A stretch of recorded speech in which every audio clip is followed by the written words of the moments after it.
আসসালামু আলাইকুম। সকাল ৯টা বেজে ২৫ মিনিট। আজ শনিবার। বাংলাদেশ বেতার কক্সবাজার। স্থানীয় খবরে স্বাগত জানাচ্ছি জাহিদুল হক সুমন।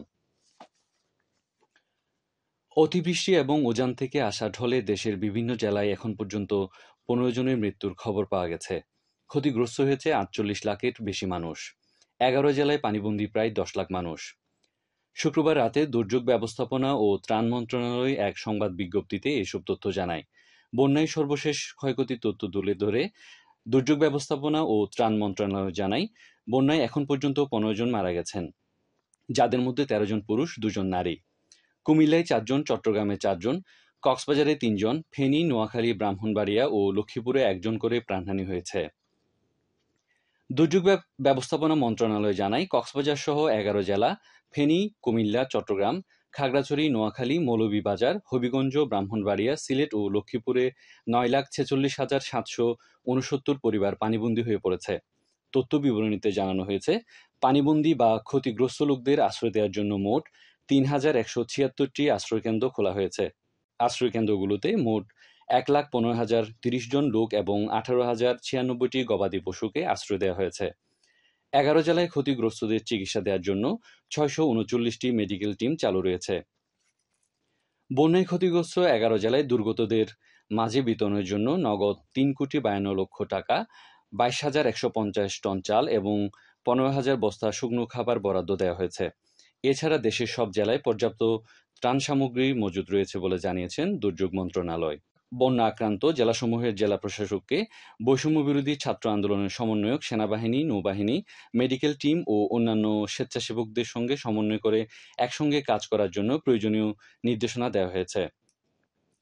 দুর্যোগ ব্যবস্থাপনা ও ত্রাণ মন্ত্রণালয়ে সার্বক্ষণিক কন্ট্রোল রুম খোলা হয়েছে। তথ্য সহযোগিতার জন্য 02-55-10-111-5 নম্বর চালু রয়েছে। এদিকে বন্যা দুর্গত মানুষদের পাশে দাঁড়ানোর জন্য প্রধান উপদেষ্টার ত্রাণ ও কল্যাণ তহবিলে অনুদান প্রদানের আহ্বান জানিয়েছে সরকার। শুক্রবার প্রধান উপদেষ্টার উপ প্রেস সচিব অপূর্ব জাহাঙ্গীর বলেন, অনেকে বন্যার্তদের পাশে দাঁড়ানোর আগ্রহ দেখাচ্ছেন। সরকার তাদের এই মহতী আগ্রহকে স্বাগত জানায়। তিনি জানান, আগ্রহী ব্যক্তিগণ প্রধান উপদেষ্টার ত্রাণ ও কল্যাণ তহবিলে সোনালী ব্যাংক হিসাব 01-07-333-004093 নম্বরের মাধ্যমে অনুদান প্রদান করতে পারবেন। কক্সবাজারের বন্যা পরিস্থিতির উন্নতি হতে শুরু করেছে। প্রশাসন বলছে, ক্ষতি কাটিয়ে উঠতে জরুরি সহায়তা সহ সব ধরনের ব্যবস্থা নেওয়া হচ্ছে। শুক্রবার মধ্যরাত থেকে প্লাবিত গ্রামগুলো থেকে পানি নামতে শুরু করেছে। এরই মধ্যে বৃষ্টিপাত কমে যাওয়ায় কক্সবাজারের সদর, পেকুয়া, চকরিয়া, কুতুবদিয়া, রামু, মহেশখালী, টেকনাফ ও উখিয়া উপজেলার প্লাবিত এলাকা থেকে বন্যার পানি নামতে শুরু করেছে।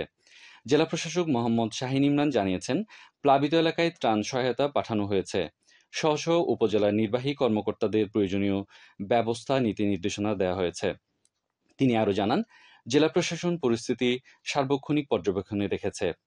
ক্ষয়ক্ষতির পুরো চিত্র নিরূপণ করতে কাজ চলছে।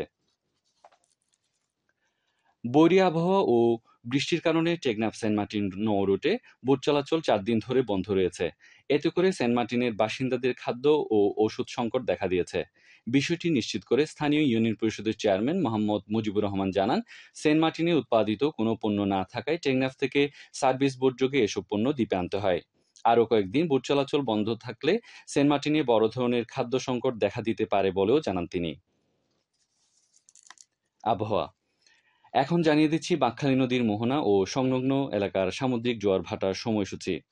জোয়ার শুরু হয়েছে সকাল 7:50 চলবে দুপুর 1:37 পর্যন্ত। ভাটা শুরু হবে দুপুর 1:37, চলবে রাত 8:10 পর্যন্ত। খবর শেষ হলো। আমাদের পরবর্তী খবর প্রচারিত হবে আজ দুপুর 2:55।